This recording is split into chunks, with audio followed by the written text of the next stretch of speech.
Hey everybody, this is Finger Blaster, And this is Dairid. and this is a Team Devious Gaming free-to-play game review. Today we're reviewing Hawken. Hawken is a free-to-play online multiplayer, mech-based first-person shooter that puts you in the pilot seat of a giant robotic war machine. Fuck, there's a lot to say. Yeah, I had that one straight from the website. It's competitive first-person shooter. Nothing in the way of single player. Just think of like any of the multiplayer from like a Call of Duty or something like that. Although you're obviously in a mech, and it comes with 4 game types. It's got Team Deathmatch, which is pretty self-explanatory. Missile Assault, which is more like a kind of domination, like you capture the area. The more areas you capture, it depletes the team's points. And then it's something they call Siege. It's almost like capture the flag. You go get energy, you bring it back to your base. You get enough energy, you get a point. You get enough points quicker than the other team, and then your team wins. It's fun, but it's a little more complex. And then Deathmatch, which is just solo. You work alone and you kill people. Right. And then for the overall feel of this game, as we were playing it, it was pretty smooth. Overall, it was really smooth, actually, especially like when you're using the thrusters and you're boosting and jumping and everything like that.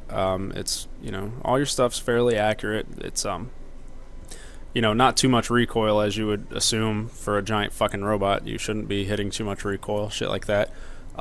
You move when you're actually walking a little bit clunky, but, again, it's a giant fucking robot. You should be moving clunky. There's a little bit of catching here and there on some of the maps, but they're still smoothing out the game. It's still in pretty early. With most of the maps, actually. It just stopped being in quote-unquote closed beta, even though anyone could have downloaded it for quite some time.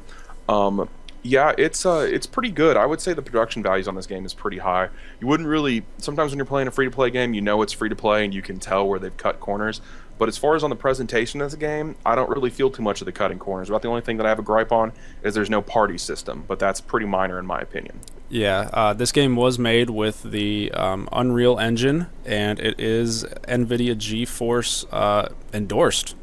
Actually, like you can get all this shit on their website and everything, like all the specs and stuff. This is one of the games that they do like coupons for and stuff when you buy their cards. And from there we'll go into graphics. It's not too system intensive. Me and Dairid both have fairly decent PCs, and we can both pretty much max out the settings and ride it out.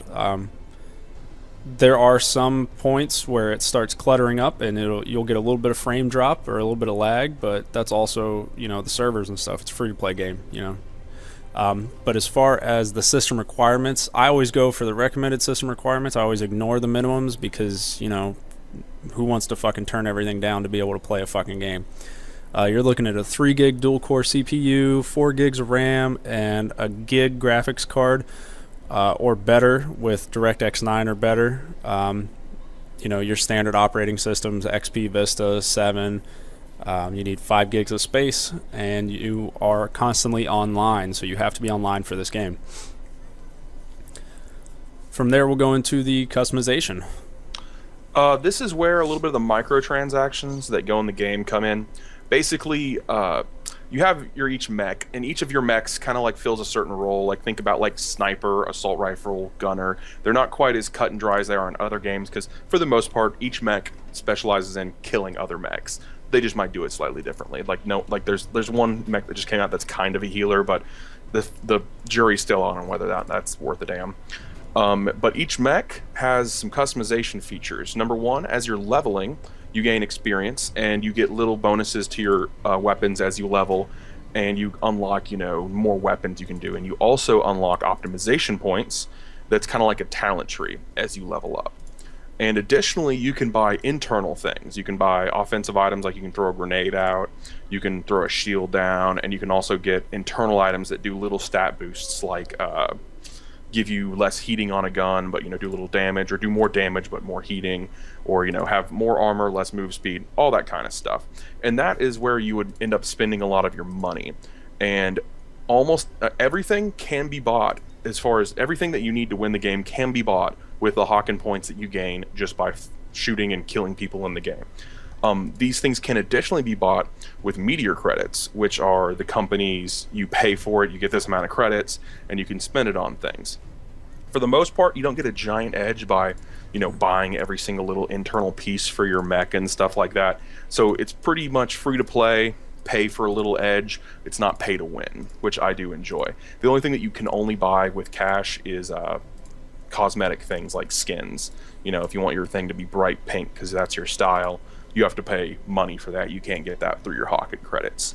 But that's the basics of the internal customization and the mech customization. You can also purchase different cockpits and stuff, and that stuff costs Hawken credits too.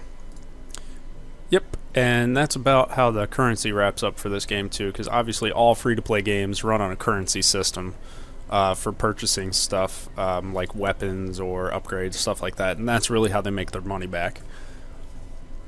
But it's definitely not a pay-to-win game. Yeah, I would be confident in saying that you could not spend a single cent on this game and you'd still be very competitive, assuming that you have the proper skill set. Of course. So let's wrap it up. My final say on this game is definitely check it out. It's worth the download. You go into the actual playhawken.com. It's not on Steam or anything. They run it through their own website. And, it doesn't take too long to download, and it's definitely worth checking out. It's pretty quick to get set up and get out there and wreck some people. Yeah, I definitely recommend it also. I think it's probably got, of the first-person shooters that are free to play, I personally like it the best. Some people might argue and say PlanetSide 2 is a little better, but I think it's at the very least in the same tier. And if you like first-person shooters and you like not having to pay for stuff, there's no reason not to check it out. Definitely, and especially with it being a different type of game. You don't see a lot of mech suit games that are actually this good, and especially free. Yeah. So, alright guys, thanks a lot, appreciate it. Make sure you sub, comment definitely, because we will respond. Let us know if you want to see anything further on Hawken. We can go into a little more depth on a different video, game types, mech building, stuff like that. Let us know if you guys have a free-to-play game out there that you'd like us to review for you. And, definitely keep checking back and share this with your friends, and that way they know how good of a game it is. You know how good of a game it is, and you guys can play together. Peace. Later. What's this? I'm Finger Blaster, and I'm playing with Dairid. Say hi, Dairid. So, no busting out the N-word anymore? No, don't do that. Not for YouTube. We're playing Hawken. Up behind you. Thank you.